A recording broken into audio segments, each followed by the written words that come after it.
అదే RTV app వార్తల్ని క్షణాల్లో చదివే అవకాశం ఉంటుంది. ఒక న్యూస్ పేపర్, ఒక టెలివిజన్ ఛానల్ మీ చేతుల్లో ఎప్పుడూ ఉంటాయి. ఫ్రెండ్స్ నమస్తే, నేను మీ doctor Subhash acupuncture and chiropractic centre Tarnaka నుంచి.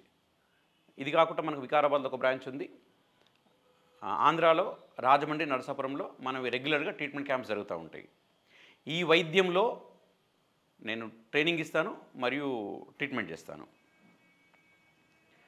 మన దగ్గరికి ఎక్కువ స్పైన్ ఇష్యూస్ ఎక్కువ వస్తుంటే దానిలో మనకు మంచి సక్సెస్ రేట్ ఉంది. మిత్రులారా, మనం ఈరోజు హీల్ పెయిన్ గురించి తెలుసుకుందాం. సో చాలామంది హీల్ పెయిన్ అంటే అది ఒక చిన్న సమస్య అనుకుంటారు. బట్ ఏ సమస్య అయినా సరే ఆ సమస్య తీవ్ర రూపం దాల్చినప్పుడు ఆ సమస్య నుంచి వచ్చే ఇబ్బందులు చాలా చాలా ఉంటాయి. ఇప్పుడు చూడండి, హీల్ పెయిన్ ఉన్న వాళ్ళు పొద్దున్న లేచి నడవాలని చాలా ఇబ్బంది అవుతుంది. అట్లాగా ఎక్కువసేపు కూర్చొని నడవాలన్నప్పుడు చాలా ఇబ్బందిగా ఫీల్ అవుతుంది. ఎందుకంటే ఏదైనా మీటింగ్లో కూర్చున్నాం అనుకోండి, సో నడవాలన్నప్పుడు చాలా ఇబ్బంది అవుతుంది. సో ఇది ఒక రకంగా చాలా ఇబ్బందికరమైన విషయం. కూర్చున్న వరకు బాగానే ఉంటారు, లేచి నడవాలంటే కొంచెం ఇబ్బంది అయినప్పుడు చాలా ఇబ్బందిగా ఉంటుంది. సో అసలు హీల్ పెయిన్ ఎందుకు వస్తుంది తెలుసుకునే ప్రయత్నం చేద్దాం. మీకు ఈ క్లుప్తంగా మడిమ నిర్మాణం గురించి చెప్తాను. ఇక్కడ క్యాల్కేనియల్ బోన్ ఉంటుంది. సో కొన్ని సందర్భాలలో ఈ క్యాల్కేనియల్ బోన్ దగ్గర హీల్ బోన్ స్పర్స్ అంటే చిన్న ఎక్స్ట్రా బోన్ గ్రోత్ ఉంటుంది. సో దానివల్ల కానీ, లేదంటే ఇక్కడ ప్లాంటర్ ఫేసియా అనే ఒక టెండాన్ ఉంటుంది. ప్లాంటర్ ఫేసియా, ఈ ప్లాంటర్ ఫేసియాలో ఇబ్బంది రావడం వల్ల కానీ, లేదంటే ఇక్కడ హీల్ స్పర్ ఉండడం వల్ల కానీ నొప్పి ఉంది. జనరల్గా ఇక్కడ హీల్లో పెయిన్ ఉండొచ్చు, లేదు అంటే ఈ పాదం అంతా కూడా పెయిన్ ఉండొచ్చు. అయితే ఇక్కడ హీల్ స్పర్స్ ఉండడం వల్ల, అంటే చిన్న ఎక్స్ట్రా బోన్ ఉండడం వల్ల కానీ, లేదంటే ఈ ప్లాంటర్ ఫేసియా అనే ఈ లిగమెంట్లో ప్రాబ్లం ఉండడం వల్ల కానీ మనకి ఇబ్బంది అవుతుంది.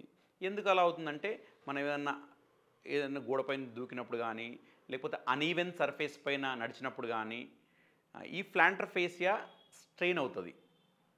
చూడండి, గిరి ప్రదక్షిణ చేసినప్పుడు మనం జనరల్గా ఫ్లాట్ నడుస్తూ ఉంటాము.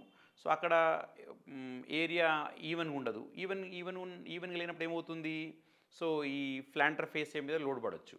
అట్లాగా స్పెషల్గా ఫీమేల్స్ హీల్స్ వేసుకుంటారు. సో హీల్స్ వేసుకున్నప్పుడు పాదం ఇలా ఉంటుంది కాబట్టి ఎక్కువ ఈ ప్లాంటర్ ఫేసియా అనే లిగమెంట్ మీద లోడ్ పడుతుంది. అంటే సింపుల్గా మీరు ఏం అర్థం చేసుకోండి, ఇక్కడ నుంచి ఒక కండరం ఉంటుంది.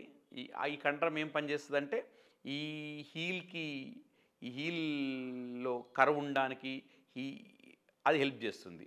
సో ఈ ప్లాంటర్ ఫేసియాలో ఇబ్బంది కానీ, లేకపోతే ఇక్కడ ఎక్స్ట్రా బోన్ గ్రోత్ వల్ల కానీ ఇక్కడ నొప్పి ఉంటుంది. దీనివల్ల నడవడానికి ఇబ్బంది అవుతుంది. అట్లా కొద్దిగా నడిస్తే మళ్ళీ తర్వాత బాడీ సదురుకుంటుంది, మనము అంత మళ్ళీ ఇబ్బంది ఉండదు. కానీ కొందరికి ఏంటంటే, నేను ఇలాంటి వాళ్ళని చూశానంటే పొద్దున్న లేవగానే గోడలు పట్టుకొని నడిచిన వాళ్ళు కూడా గోడలు పట్టుకొని నడవాల్సిన పరిస్థితి ఉంటుంది సార్ అని చెప్పిన వాళ్ళు కూడా నాకు తెలుసు.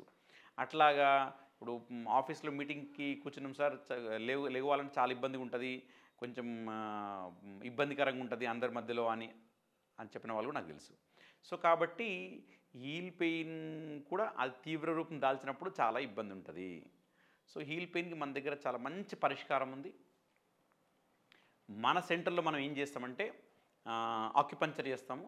సో ఆక్యుపంచర్ చేసినప్పుడు ఏమవుతుందంటే, ఏదైతే ఎక్స్ట్రా బోన్ గ్రోత్ ఉందో, ఈ హీల్ స్పర్స్ ఉన్నాయో న్యాచురల్గా డిజాల్వ్ అవుతాయి మన వైద్య పద్ధతి చేయడం ద్వారా.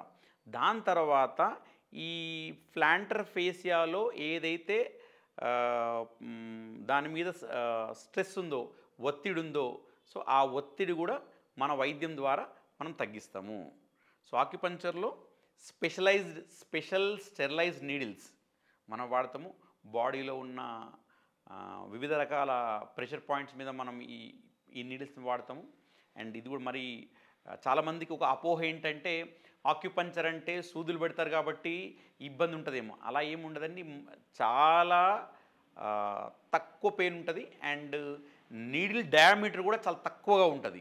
మనం మామూలుగా ఇంజెక్షన్ ఇచ్చే నీడిల్ అంత లా ఉండదు, ఎందుకంటే ఇంజెక్షన్ ద్వారా మందు వెళ్ళాలి కాబట్టి అది లా ఉంటుంది.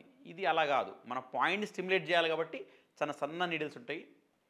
సో అట్లాగా ఆ నీడిల్స్ పెట్టినప్పుడు అక్కడ హీల్ స్పర్ తగ్గుతుంది, అక్కడ ఉండే స్పర్స్ తగ్గుతాయి. ప్లాంటర్ ఫేషియా పైన ఏదైతే లోడ్ ఉందో ఆ లోడ్ తగ్గుతుంది. తద్వారా వాళ్ళకి హీల్ పెయిన్ తగ్గడానికి చాలా ఆస్కారం ఉంటుంది.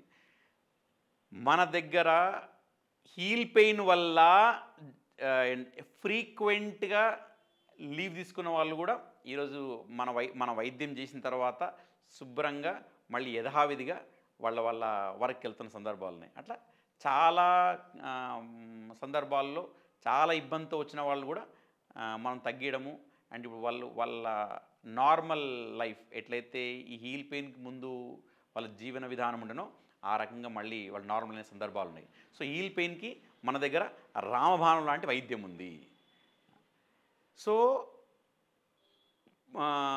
ఒకవేళ ప్రాబ్లం చిన్నగా ఉందనుకోండి, మన దగ్గరికి రాకుండా మీరు ఇంటి దగ్గరనే చేసుకోవడానికి నేను సులభమైన పద్ధతులు.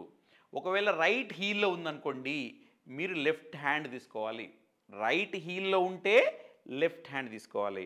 లెఫ్ట్ హ్యాండ్లో ఏ భాగము? ఈ భాగము కంప్లీట్గా ఈ భాగం తీసుకోండి. సో ఈ భాగం పైన ఏం చేయాలి? మీరు ఇలా నొక్కాలి, ఇలాగా కంప్లీట్ ఈ ఏరియా. నేను మీకు స్కెచ్తో ఆ ఏరియాని మార్క్ చేసి చూపిస్తాను. కన్ఫ్యూజన్ ఏమి ఉండకుండా కంప్లీట్ ఈ ఏరియా.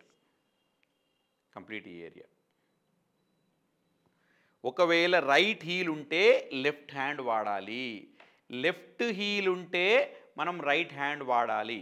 చూడండి ఈ ఏరియా మొత్తం కవర్ చేయాలి ఇలాగా.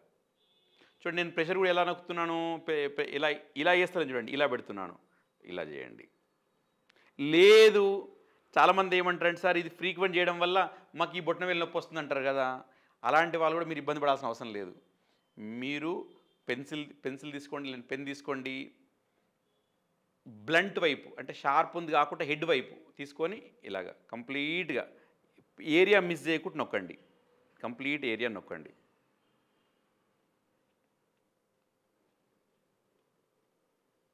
ఇలాగా ఈ ఏరియా మొత్తం నొక్కండి, ఇలాగ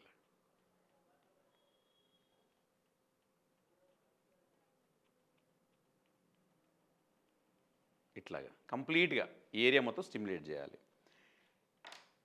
దీని తర్వాత మీరు నైట్లో ఏం చేసుకోవచ్చు? చూపుడు వేలులో ఈ జాయింట్ కింది నుంచి ఈ కంప్లీట్ ఏరియాని మీరు తీసుకోవచ్చు.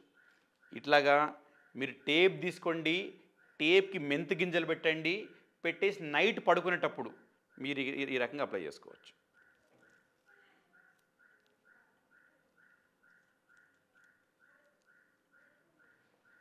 ఇట్లాగా ఈ జాయింట్ కింది పోర్షన్, ఈ జాయింట్ ఉంది కదా, ఈ జాయింట్ నుంచి కింది పోర్షన్ ఇలా అప్లై చేసుకోండి.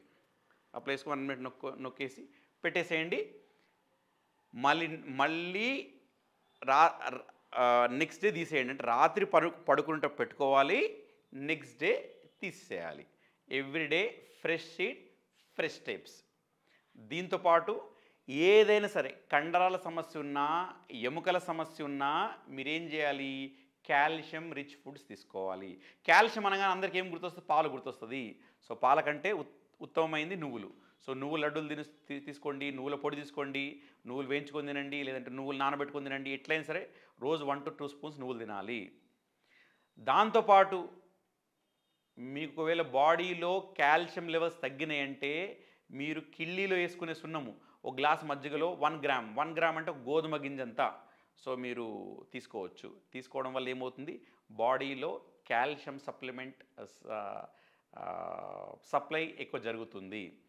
దీంతోపాటు ఎండకుండే ప్రయత్నం చేయండి. అండ్ మీరు తేలికపాటి హీల్ ఎక్సర్సైజ్ చేయండి. దీని ద్వారా సమస్య తగ్గుతుంది. సమస్య తీవ్రంగా ఉంటే మీరు నాలాంటి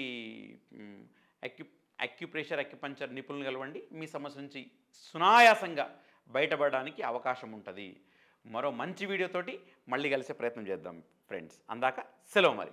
మరిన్ని వీడియోస్ కోసం ఛానల్ ని సబ్స్క్రైబ్ చేయండి, లేటెస్ట్ అప్డేట్స్ కోసం వాట్సాప్ ఛానల్ ని ఫాలో చేయండి అండ్ లింక్ డిస్క్రిప్షన్ లో ఉంది.